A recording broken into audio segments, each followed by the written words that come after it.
ఉమ్మడి మెదక్ జిల్లాలోని ప్రసిద్ధిగాంచిన ఏడుపాయల వనదుర్గమాత ఆలయం ఆషాఢమాసం సందర్భంగా అమ్మవారిని ఆదివారం పూజారులు పలు రకాల పండ్లతో అమ్మవారిని అలంకరణ అద్భుతంగా అలంకరించారు.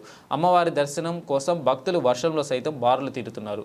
ఆషాఢ మాసాన్ని పురస్కరించుకొని ఏడుపాయల వనదుర్గమాతను ఆలయ కమిటీ పాలక వర్గం ఆధ్వర్యంలో వేద పండితులు అమ్మవారిని వివిధ రకాల పండ్లతో సుందరంగా అలంకరించారు. అమ్మవారిని దర్శించుకున్న భక్తులంతా వింతగా తిలకిస్తూ అందరినీ చల్లగా చూడాలని వేడుకున్నారు. शक्तिरूपेण संस्थिता नमस्तस्यै नमस्तस्यै नमस्तस्यै नमो नमः। శ్రీ ఏడుపాయల వనదుర్గా భవానీ దేవస్థానం తెలంగాణ రాష్ట్రంలోనే ఎంతో ప్రసిద్ధమైనటువంటి క్షేత్రము ఏడుపాయలు. ఇక్కడ వనదుర్గా అమ్మవారు స్వయంభూగా వెలిసినటువంటి తల్లి.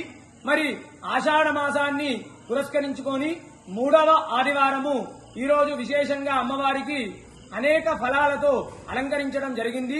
సర్వవాంఛా ఫల ప్రదాయిని అమ్మవారు. ఫలము అంటే కోరిక.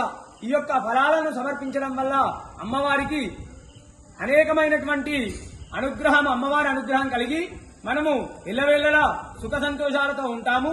ఈ యొక్క అలంకరణలో ఉన్నటువంటి అమ్మవారిని దర్శించుకోవడం వల్ల ముఖ్యంగా సంతానం లేని వారికి సంతాన సౌఖ్యం కలుగుతుంది.